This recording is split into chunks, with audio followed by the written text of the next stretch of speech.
So do you think there was a point when, in your head, when you think, I really believe this?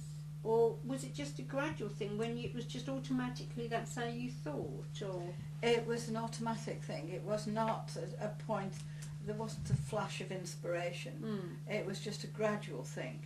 And I must have caught on to certain phrases, and divine order was one of them. I loved the word divine order. And I must have felt that brought order back into my life. But they used to call me Divine Order Doreen, and because everything was divine order.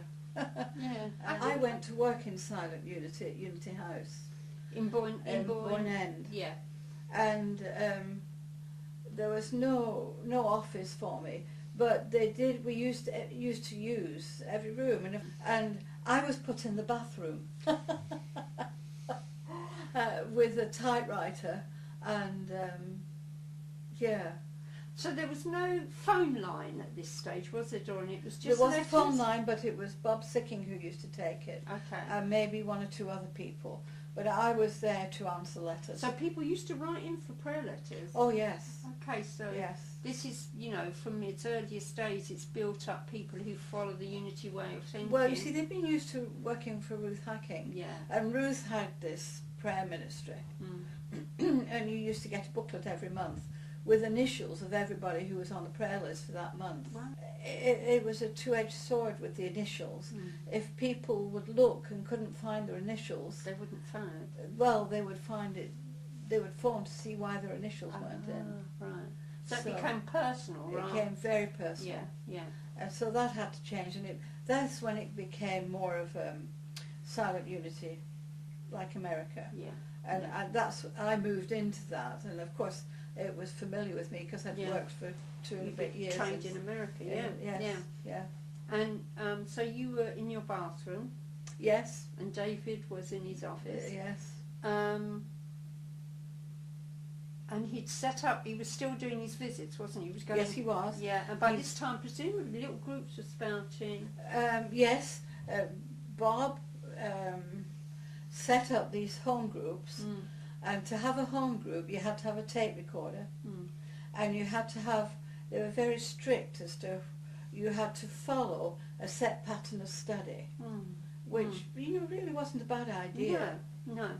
And so they would send for a tape, and a tape would be sent out, and then they would return it, and somebody else would have it, another group would have it. It's quite, you know, it's worked very well. Quite a network. Oh yes. Yeah. Yes. And then David would go out and visit them. He would go out. He went up to Birmingham every fortnight for their meeting, and wherever else they wanted him to go. But and then it was then decided that he really should have a ministry, and I think maybe David requested it too. Yeah. That he should be working on his own, and he went up to Manchester.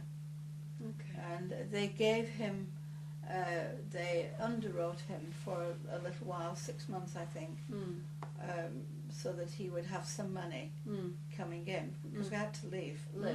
Yeah. And he rented properties in the coin exchange in Manchester, which was next door to the cathedral.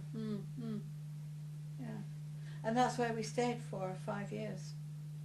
And I went to work, they needed somebody in Silent Unity. Oh, so then you went So I went back in, into the bathroom.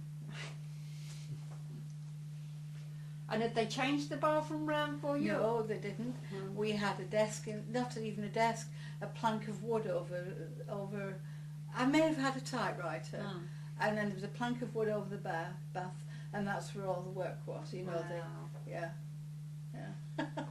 And did you find going back into it after the break, you had to spend a time refreshing your spiritual life in Unity, or did it just, you know? It just seemed to click into place. Yeah, you just knew what, Yeah, and the work was second nature, really. It was not, no, it wasn't difficult. And you were completely separate from David, weren't you? Oh yes. Yeah. We've never worked together. No. No, you We always never had- have. It's no, we haven't. And how did he feel his ministry was going? Well, I think when he took on Unity House, I think that was quite a challenge because it had been a challenging time beforehand. Right. And there was quite a lot of rearranging to do, and it was financially not in a very good position. And Unity House then was, it still had the old kitchen, which had been used as a family kitchen. This is Unity Boyne Avenue. Boyne, no. Oh, we're still at Boyne Inn. Yeah. Boyne End. Yeah.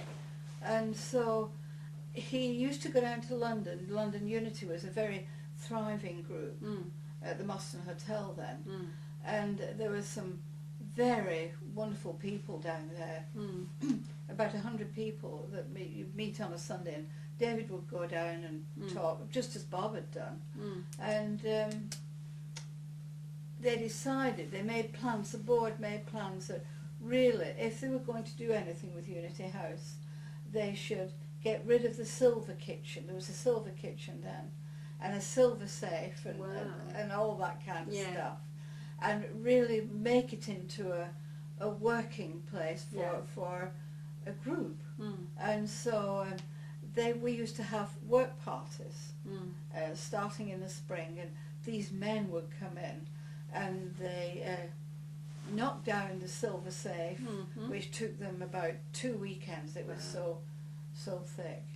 And then they transformed the kitchen and put a new kitchen in, and then painted and decorated it, and they would camp out. One man would come up with his caravan and it would be parked in the grounds, and, you know, all, just a very camaraderie. It was wonderful, really.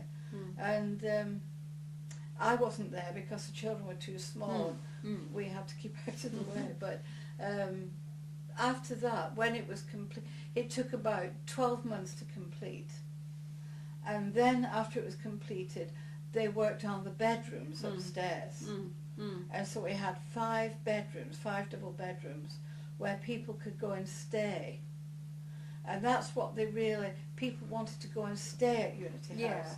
But so it was they kind made, of like a retreat place, it was, I guess. yes, it was, but only 5 bedrooms. And so it was made into a small retreat centre. And and every bedroom was a different colour, representing one of the 12 powers. Okay, So because the 12 powers represent the 12 apostles, the 12 has each apostle represents a power, and each power represents a colour. Yes. Oh, that sounds lovely. So if people, for example, if people would want the education, so maybe they'd go down and stay, and David would teach them, or how did he started running seminars, and actually what he worked on, and I don't have a brochure left, which is unfortunate really. He produced a brochure, and it was a 2-year training session that they had, and they had to attend 8 weekend seminars in a 2-year period, or a 2.5-year period. And so they would come down to Unity House, stay at Unity House or at a surrounding hotel, and then have classes. And David would be teaching. Ruth Hacking taught. She joined that, and anybody who was around. He got the money sorted out, and everybody's working together. And then what was he called? Doug Morton became a minister. He encouraged him and he became a minister. So there was somebody to take over from David, and he had been on a tour to America. He'd been over to the school, and he said that there was a centre there that said they would like him to take their ministry over. And he said he was considering it, which was Fairfax, Virginia. And so he'd set up England. It was out of the red and so it was everything. He felt that we could go. So you went to Fairfax? So I particularly want to go, but No. you know, You did what you did on the Queen yeah, Mary. yeah. You kind of, yeah. we just went. Yeah. And we went to Fairfax, Virginia, and we were there 7 years. Yeah. I often got a sense from you when we've talked before about Fairfax that it was a happy time. Oh, it was very happy. Yes, it was. I mean, there's not really been any. I think there were challenging times, and it was usually to do with money, because when we came back again after that time at Fairfax, they were in the red again. So he seems to have been, every time he's come back, they've been always in the red. Yeah. He's And kind of built them up financially. It's Yeah. probably because, or maybe, is it because of your prosperity consciousness, do you think? No. You don't know. No. No. So then I wouldn't like to say. So why did you come back from Fairfax? Why did you leave Fairfax? Well, the school said that they had a challenge, a decision to make, and they needed somebody in England, and they felt that David would be the right person if he was willing, because he had been 7 years in Fairfax, and I'd heard him say that, well, I think it might be thinking time for me to move somewhere else. I've done 7 years, I can't take it any further. And so, and then at that time, within about 2 weeks of him going down to Unity Village for them to talk to him, his mother had a stroke. And so his cousin called and said, really and truthfully, I think you're needed back in England. So that being the case, and the fact that, you know, Fairfax was fine, that was doing well, we came back. And we went to, Unity House had been sold by then, because they needed the... They'd gone back into the... Yeah.